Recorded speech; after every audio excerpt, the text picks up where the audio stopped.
Assalamu alaykum wa rahmatullah. Le cœur du prophète de l'islam était sensible à la cause des gens dénigrés, rejetés dans la société. Des gens qui souffrent souvent en silence, parce que dans la société, on a décidé de mettre en valeur ceux qui brillent par leur intelligence, leur éloquence, leur physique, leur profession, leur niveau social, leurs origines, leur pouvoir, tandis que la majorité des gens qui n'ont pas cette chance, alors je ne sais pas si c'est une chance, c'est peut-être un test, une épreuve, une tentation plutôt, ceux qui ne bénéficient pas de ces avantages sociaux, de cette reconnaissance sociale, souffrent. Ils ont tendance à être exclus du cercle de nos amis. Ils ont tendance à être rejetés des moments conviviaux où on s'entoure de gens avec qui nous avons des intérêts. Ce sont des gens qui, bien souvent, sont discriminés sur le marché de l'emploi. Le prophète de l'islam, dans la société qu'il a voulu construire à Médine, il a renversé les critères de mérite. Désormais, le critère de mérite n'était plus apparent, il était intérieur. Il s'agissait de la piété, c'est-à-dire la pureté du cœur d'une personne, ses qualités intérieures, sa capacité à se débarrasser de ses vices et donc d'avoir un excellent comportement, et également sa capacité à faire le bien. La piété, c'est ça, c'est la pureté du cœur et le bien que l'on fait. Le prophète de l'islam aurait pu choisir de vivre à la manière des puissants de l'époque, des riches. Il a dit un jour à sa femme Aïcha, l'ange Jibril me transmet de la part de Dieu cette proposition, vivre comme un prophète roi ou vivre comme un prophète serviteur. Et j'ai choisi de vivre à la manière des pauvres, être un prophète serviteur. Tout le monde pouvait s'identifier au prophète, autant l'aristocratie de l'époque, puisqu'il était issu d'une noble lignée et qu'il était intelligent, éloquent. Il était donc apprécié par les gens puissants, mais en même temps, il était apprécié et accompagné et entouré des plus faibles de la société parce qu'il vivait comme eux, c'est-à-dire modestement, humblement, à la manière des serviteurs. Le prophète de l'islam a voulu nous dire par son comportement que le critère de supériorité n'est pas social. Ainsi, nous ne pouvons pas dénigrer, il n'a pas dénigré à son époque ceux qui étaient des esclaves et des serviteurs, ou des gens misérables, au sens où ils vivaient au plus bas de l'échelle sociale. Au contraire, il avait dans son entourage proche, parmi ses compagnons fidèles, Bilal, anciennement esclave. Il avait Ammar ibn Yasir, qui était presque un serviteur. Il avait également Abdullah ibn Mas'ud, un ancien berger au service des puissants de la Mecque. Il en avait bien d'autres. Il avait également Abu Bakr, ce commerçant fortuné. Il avait Talha, Az-Zubayr, ces gens puissants, reconnus pour leur noblesse. Il avait tout le monde autour de lui. Et il voulait que tout le monde vive ensemble, s'apprécie. Et que tout le monde prie dans le même rang, côte à côte, sans distinction de statut social. Le prophète de l'islam, comme tous les prophètes d'ailleurs, n'a jamais rejeté quelqu'un dans sa foi, sa religion et dans son cercle proche. Il n'a jamais rejeté quelqu'un qui était considéré comme un misérable, un faible. D'ailleurs, dans une des sourates du Coran, nous savons que les gens à l'époque de Noé, les puissants de l'époque, lui ont dit « Nous pouvons adhérer à ta religion si tu écartes les plus faibles, aradhiluna, les villes de la société. On ne veut pas se mélanger à eux. Et ils ont même dit qu'ils étaient badi ar-ra'i. Ils sont idiots, ils sont stupides. Ils ne mènent pas les grands concepts. Ils ne sont pas dans la rhétorique, dans l'éloquence. Ils ne comprennent pas la philosophie. Et Noé a refusé, tout comme le prophète a refusé de s'écarter. Et Dieu lui a dit de ne pas s'écarter de la compagnie de ces gens-là. Le prophète de l'islam donc ne donnait pas comme critère de mérite le statut social. De même qu'il ne considérait pas que l'apparence physique était également un critère de mérite. Il avait autour de lui des gens qui étaient considérés comme beaux, comme ravissants, bien habillés, avec une belle chevelure, bien coiffés. Et il avait aussi des gens d'apparence qui étaient plutôt laids, moches, repoussants même. Ainsi, il avait comme ami Zahid, qui était un paysan de Médine, qui venait au souk de Médine pour vendre ses produits agricoles et artisanaux. Et un jour, il est venu dans le marché, il est passé par derrière, il l'a attrapé pour lui faire une blague. Zahid a été surpris, il s'est tourné et a vu que c'était le prophète et il a collé son dos sur son torse. Le prophète continue la farce, il prend la main de Zahid, il la brandit et il dit aux gens dans le marché « Qui veut bien acheter un esclave ? Qui veut acheter un esclave ?» Et Zahid se prête au jeu en disant « Mais je ne vaux rien. Je n'ai que peu d'importance aux yeux des gens. Tu ne vas pas tirer grand-chose de moi, tu n'auras que peu d'argent. » Et le prophète de rétorquer « Mais aux yeux de Dieu, tu es quelqu'un de très précieux. » De même qu'il est intervenu, il a intercédé pour permettre à Julaybib, qui était physiquement laid, afin qu'il puisse se marier avec une fille qui appartenait à une famille qui ne voulait pas qu'elle l'épouse.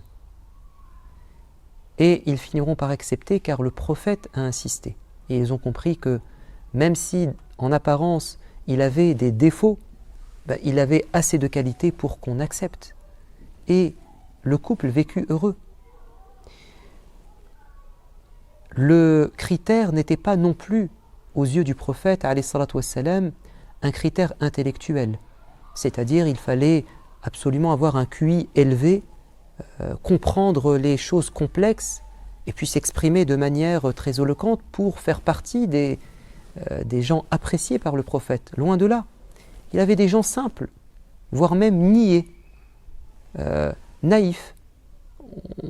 On se souvient de ce compagnon qui avait compris à la lettre un verset du Coran, qui a fait sourire le prophète. Ça parle du ramadan, du jeûne. Dieu dit dans le Coran, vous arrêtez de manger le petit déjeuner avant l'aube, dès que vous pouvez distinguer le fil blanc du fil noir. Il a pris à la lettre cette image, et ce compagnon disait au prophète, je mange et puis je prends un fil blanc, un fil noir que je mets devant moi, et quand je peux les distinguer, j'arrête de manger. Et le prophète a ri, il a dit, mais si le fil blanc et le fil noir dans le verset signifient ce que tu penses, alors ton oreiller est bien grand, parce qu'il cachait ses fils sous son oreiller. Ton oreiller est bien grand, parce qu'en réalité, le fil blanc, le fil noir, c'est la lumière et l'obscurité à l'horizon. Donc on ne peut pas mettre le ciel sous son oreiller. Mais ce n'est pas parce qu'il comprenait les choses au premier degré qu'il était forcément exclu par le prophète. De même qu'un compagnon était tellement naïf qu'il se faisait toujours arnaquer au marché. On abusait de sa naïveté pour augmenter le prix, ou lui vendre des choses qui ne valent pas ce prix-là, ou qui ont des défauts. Et il s'est plaint, il a dit, prophète, voilà, on est toujours en train de me tromper, de m'escroquer. Et le prophète va dire aux gens, arrêtez, et il va dire, quand tu te retrouves devant un marchand, un vendeur, dis-lui de ne pas se comporter ainsi. Le critère de supériorité n'était pas non plus aux yeux du prophète un critère, de richesse matérielle. Il avait des gens extrêmement pauvres et des gens très riches à ses côtés. Abu Bakr était riche, Uthman ibn Affan était riche, Abdurrahman ibn Auf était riche, Talha était riche.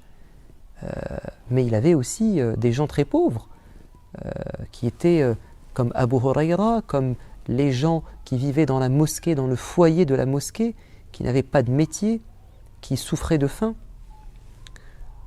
Le prophète de l'islam ne considérait pas non plus que le critère de mérite était lié à l'âge. Tu n'es pas meilleur parce que tu es plus âgé.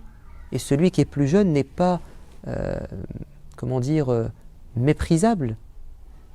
C'est vrai qu'on doit respecter les gens âgés, mais on ne doit pas dénigrer les jeunes. D'ailleurs, le prophète sallallahu alayhi wa sallam avait autour de lui, il confiait des responsabilités à des gens âgés, à des jeunes, à des adolescents. Zayd ibn Thabit était un adolescent, et pourtant il était l'interprète du prophète auprès de la communauté juive. Il était un des copistes du Coran. Il a confié la direction d'une armée à un jeune de 19 ans, Oussama ibn Zayd. Le prophète, alayhi salatu wassalam, un jour, il avait des compagnons assis autour de lui en cercle et il voulait servir une boisson et on commence normalement par la droite. Mais il avait à sa droite un jeune, le plus jeune. Alors il lui a dit « Est-ce que je peux commencer par les plus âgés ?» Et il a dit « Non, je préfère que tu commences par moi. » Et le prophète a accepté. Et le jeune dira « J'ai voulu prendre cet honneur, m'octroyer ce privilège de boire, de prendre la coupelle ou la coupe des mains du prophète, alayhi salatu wassalam, et le prophète a respecté ce choix de ce jeune. Le critère de supériorité n'était pas non plus sexuel. Le prophète ne considérait pas que l'homme était supérieur à la femme, loin de là. Il avait un respect égal pour les hommes et pour les femmes, voire même il défendait les femmes. Le critère de supériorité n'était pas non plus ethnique ou racial. Il détestait le racisme. Un jour, un compagnon a dit au prophète « Tel homme m'a insulté en disant « Ô toi, le fils de la négresse, de la femme noire ». Et il a dit « Mais comment as-tu osé, ya Aba Dharr, l'insulter par sa mère et puis faire preuve de racisme ? Il semble que tu as encore en toi des restes, des résidus de l'époque qui précède l'islam, celle où le noir était esclave, était méprisé. » Le prophète de l'islam, alayhi salatu wassalam, a voulu casser ces barrières ethniques et raciales lorsqu'il a dit un jour aux gens qui étaient face à lui « Vous êtes tous les fils d'Adam, et Adam a été créé de la terre, est issu de la terre. » Donc on a les mêmes parents, et puis on est tous issus de la même matière, la terre, à l'origine. Donc on n'est pas supérieur, on appartient à la même famille, on est frères finalement en humanité, frères et sœurs. Et il va dire, le blanc n'est pas supérieur au noir, ni le noir au blanc. L'arabe n'est pas supérieur à celui qui n'est pas arabe, et inversement. Sauf si nous avons une piété supérieure. Le critère, c'est la piété, pas la couleur de peau. Le critère de supériorité n'était pas non plus, professionnel. Il n'y a pas des sous-métiers qui fait qu'on est moins important. Pas du tout. Le prophète de l'islam s'est renseigné, a demandé des nouvelles au sujet d'une femme à la couleur noire qui nettoyait bénévolement la mosquée. Il a remarqué son absence, il a dit « Où est-elle » On lui a dit « Elle est décédée ». Il a dit « Mais pourquoi vous ne m'avez pas prévenu afin que je prie sur elle ?» Ils m'ont dit « Mais elle n'est pas importante. C'est une femme, et puis elle est noire de peau et peut-être servante. » Il a dit « Non, vous n'avez pas compris. Indiquez-moi sa tombe. » Et il va prier sur elle en disant « Cette prière illumine la tombe de cette femme. » Le critère de supériorité, certes, est religieux, au sens où, quand on s'est soumis à Dieu, comme il le souhaite, forcément on est supérieur aux yeux de Dieu et aux yeux du prophète. Mais ça ne signifie pas qu'on doit mépriser les gens des autres religions. Non, il faut avoir un respect pour eux. Un jour, un musulman et un juif se sont disputés. Et le musulman s'est permis de frapper le juif. Vous savez pourquoi ? Parce qu'il a juré en disant « Je jure par le Seigneur de Moïse ». Et le musulman lui a dit « Tu parles de Moïse alors que Muhammad alayhi salatu wassalam est parmi nous, comment oses-tu » Et le juif va dire « au prophète, voilà ce qu'il m'a fait. Et le prophète va prendre sa défense en disant, vous ne pouvez pas me mettre au-dessus de Moïse. C'est un prophète également, c'est mon frère. Donc, ce juif s'affilie et se réclame d'un prophète qu'on respecte. De même qu'un chrétien se réclame de Isa qu'on respecte, même si leur perception, leur vision de ces prophètes est différente. Parfois même elle est pour nous blasphématoire, mais il n'en reste pas moins qu'il se réclame de quelqu'un qu'on respecte. Donc on a un respect pour les autres religions, même pour ceux qui n'ont pas de religion. Un jour, il y a eu un cortège funéraire, on emmenait un juif pour l'enterrer, et le prophète s'est levé. Ils lui ont dit, mais pourquoi tu te lèves? Ce n'est qu'un juif. Il a dit, non, c'est une âme, c'est un être humain. Par respect, je me lève. Donc, on peut conclure en disant que le prophète alayhi salatu wassalam, avait de la considération, du respect, voire même de la tendresse pour ces personnes qui sont méprisées, exclues. Il a dit, il se peut qu'une personne à l'apparence misérable, poussiéreux, aux cheveux hirsutes, ébouriffés, donc un pauvre finalement, vienne frapper à votre porte, mais vous le rejetez. Or, si cette personne demande à Dieu quelque chose en jurant, elle la reçoit sur place. C'est-à-dire que cette personne est tellement aimée par Dieu que Dieu lui donne ce qu'il demande, alors que vous le méprisez. Frappez à la porte pour demander peut-être de la nourriture ou pour demander votre fille en mariage, vous allez le rejeter d'emblée, sans chercher à le connaître, parce que vous l'avez jugé d'après son apparence. Or, le prophète de l'islam a dit, Dieu ne porte pas son regard sur vos apparences ni votre corps, mais sur votre cœur et vos actes. Donc ce qui fait notre valeur aux yeux de Dieu, c'est notre piété, c'est-à-dire notre capacité à purifier notre cœur, à le remplir de foi et de qualité, et à le purger de ses défauts, de ses péchés, de ses vices, et notre capacité à faire le bien. C'est ça qui fait notre mérite aux yeux de Dieu, aux yeux du prophète, et normalement ça devrait être comme ça partout. Ça ne signifie pas que celui qui a fait l'effort d'avoir un métier, ou qui a fait l'effort de faire de hautes études, ou qui a fait l'effort de bien parler, n'a pas de mérite. Il a un mérite, mais ce n'est qu'un mérite relatif. Et ça ne fait pas de lui quelqu'un de supérieur, de manière absolue. Il est supérieur dans un domaine, mais il ne doit pas mépriser les autres. Voilà.